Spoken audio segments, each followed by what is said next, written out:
Okay, when we talk about back in the Central Pacific, what we're talking about is the continual assault of islands in the Pacific Ocean that were at the present time being held by the Japanese. So as things are unfurling, so to speak, at Guadalcanal, Admiral Nimitz orders forces to move into the Gilbert Islands.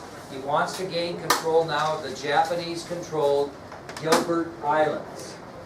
So meanwhile, back in the Central Pacific Ocean, Admiral Nimitz's forces are going to move onto the Gilbert Islands to try to gain control of the Gilbert Islands from the Japanese. Now the island that needs to be taken to secure the Gilbert Islands is the island of Tarawa. And it's a very important air base that the Japanese now control.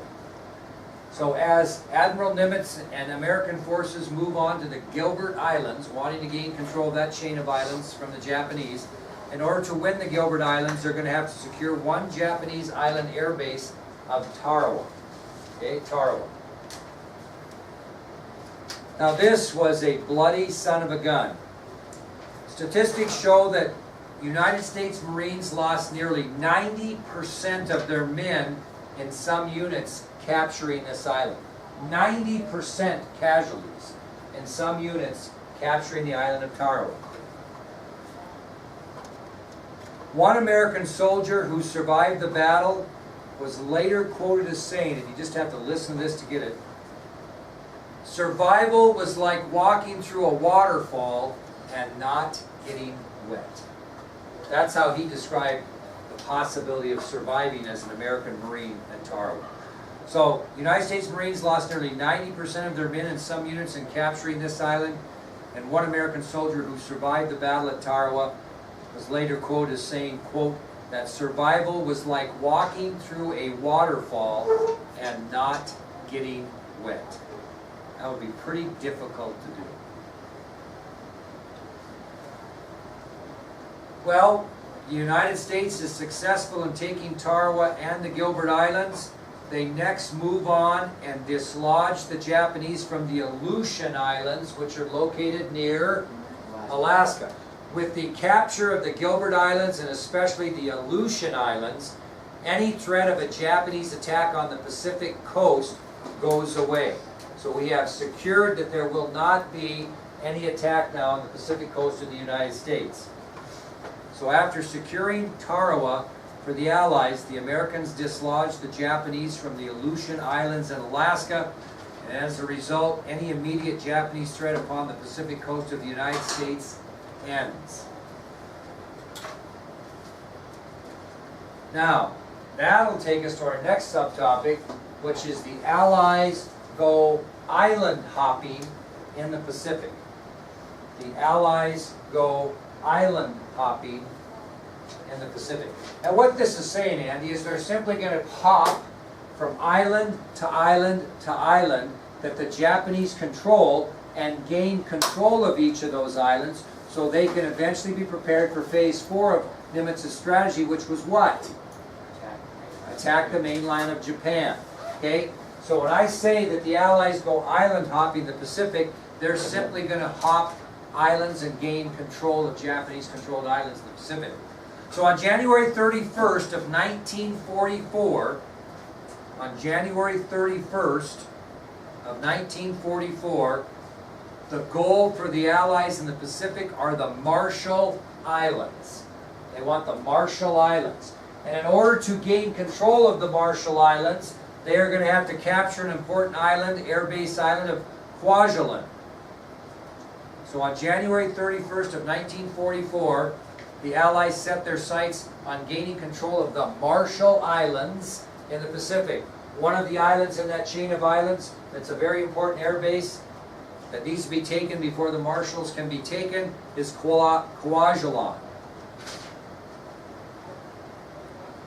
Well, after a successful campaign at Kwajalein, the Allies gained control of the Marshall Islands, and they used that air base at Kwajalein to send a fleet of B-24 bombers to the island of Truk which is a major island in the Caroline Islands. Caroline Islands.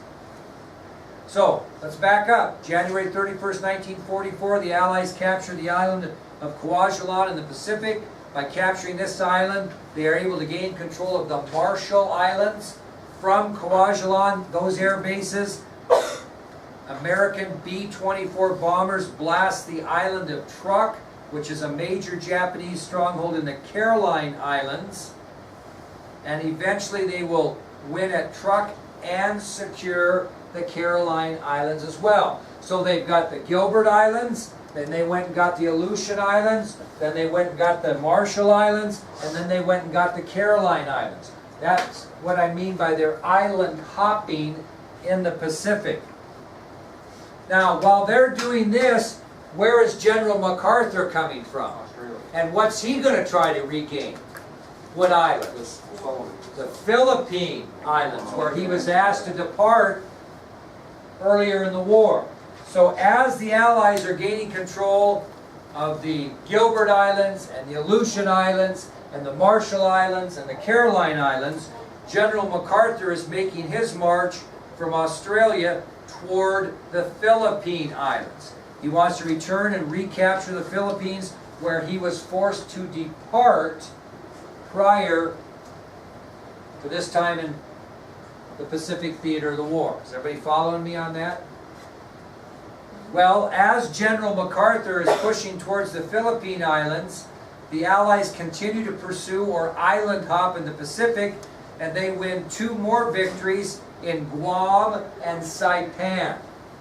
So as General MacArthur is making his way back to the Philippines to reconquer those islands from the Japanese, the Allies continue their island hopping, and they gain 2 more islands that were once controlled by Japan, Guam and Saipan. Now here's the key to this. They still have more islands to get, but the strategy is working, because what Nimitz has done is he's picked strategic islands he wants to take, and as he takes them, he isolates. In other words, there's a set of islands here with an island. There's a set of islands here with another island they want. He takes these and separates these 2, so they're kind of out there on their own and helpless. They're not going to have any support, and then they're going to start hitting these. One of those we'll talk about is Iwo Jima. But from this point on, they've taken Guam and Saipan. Now, that's going to take us to our next subtopic, which is victory in the Philippines. Victory in the Philippines. Of all the islands that we reconquered during this time of island hopping, the one that gets the most publicity, the one we're most thrilled of getting back, are the Philippine Islands. You know, including the Bataan Peninsula and Corregidor. Remember? Okay? So, in October of 1944, General MacArthur and his forces are joined by forces in the Solomon Islands and troops that had just won victories in Guam and Saipan. So in October of 1944, MacArthur is getting close to the Philippines.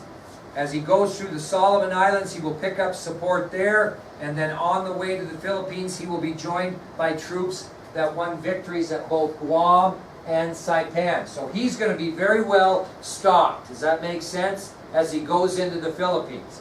So MacArthur, as he's marching and getting closer to the Philippines, he picks up more troops in the Solomon Islands, and then they are joined by troops from the victory at Guam and Saipan.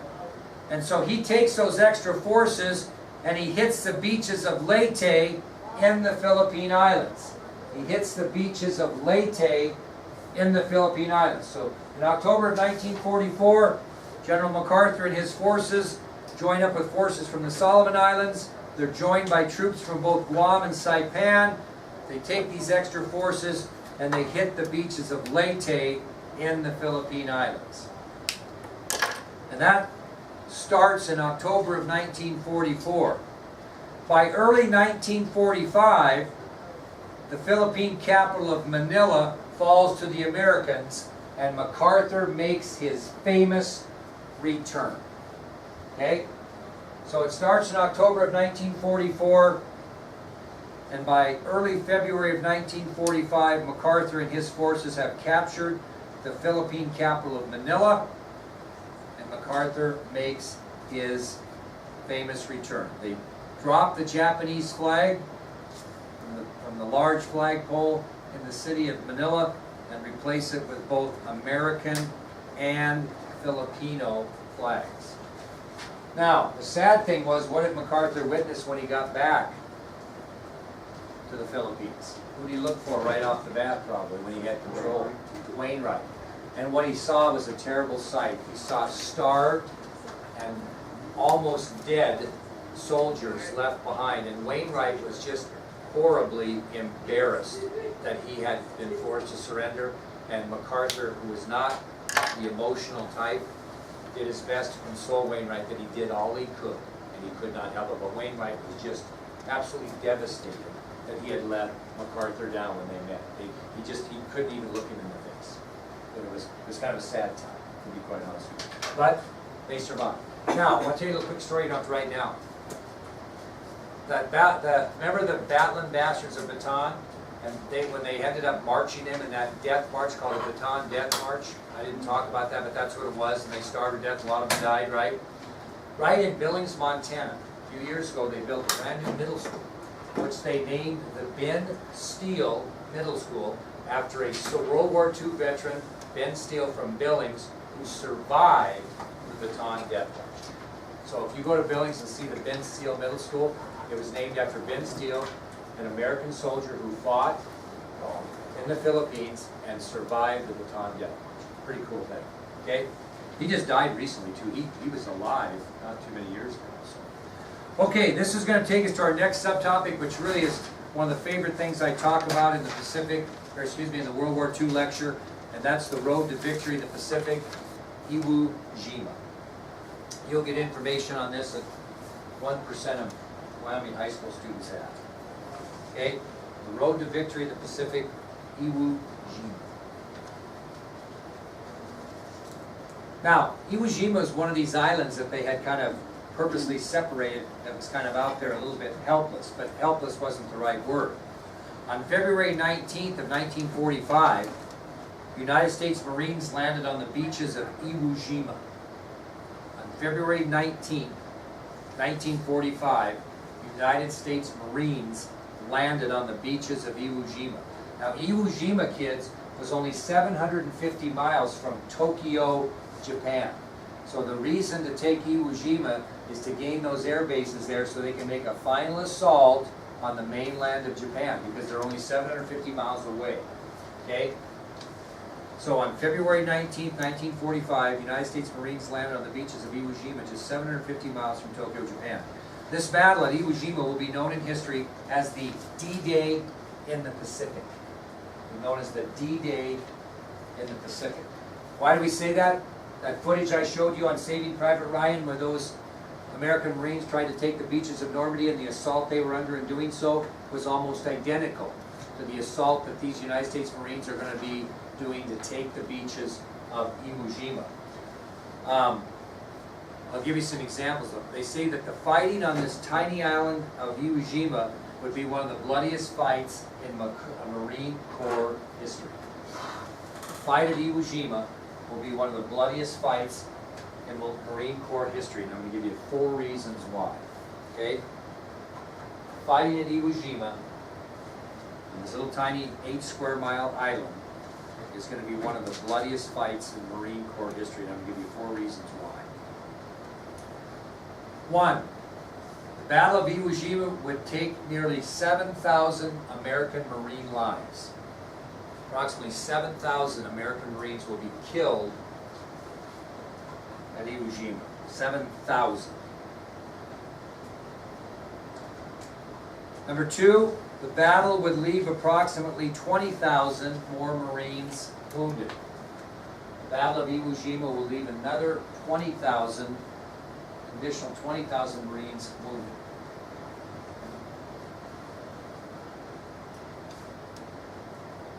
Which states, number 3, that 75% of the Marines that fought on Iwo Jima would be killed or wounded.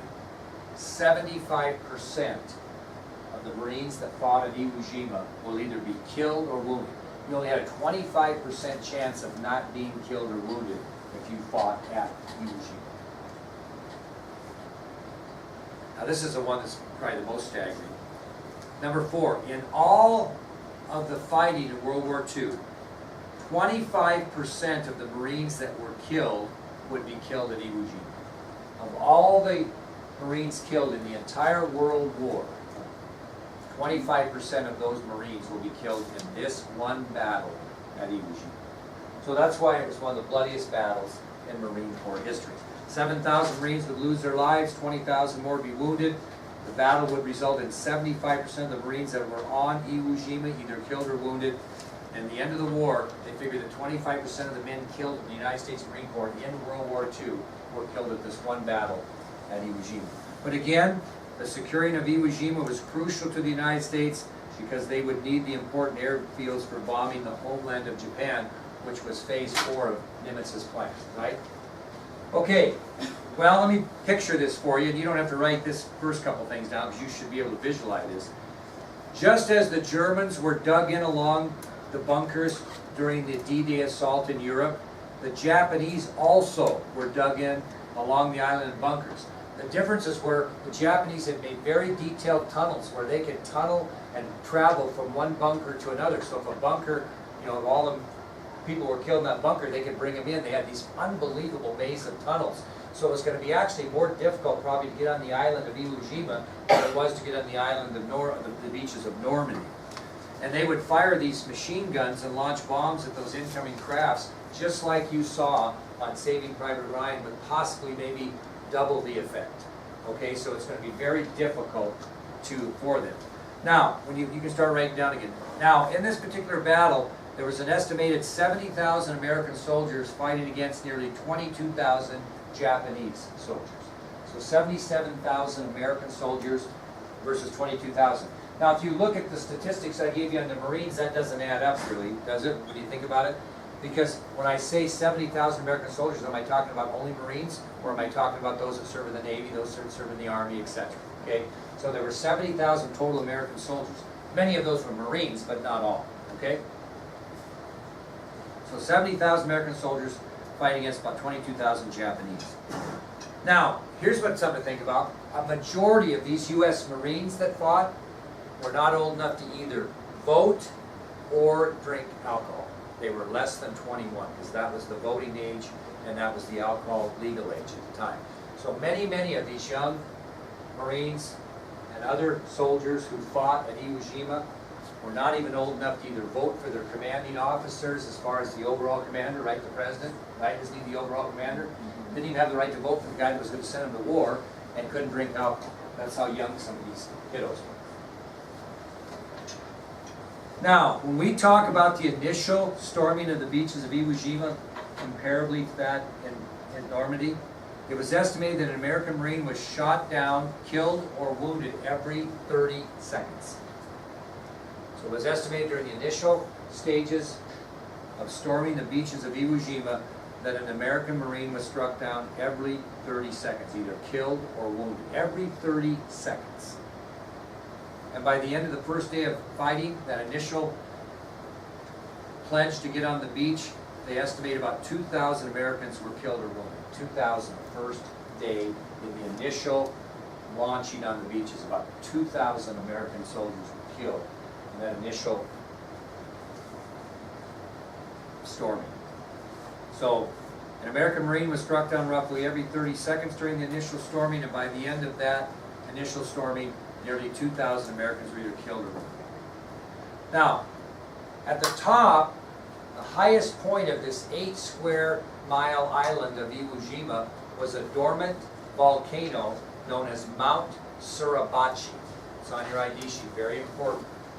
So the highest point at the top of this 8 square mile island of Iwo Jima was a dormant volcano known as Mount Suribachi.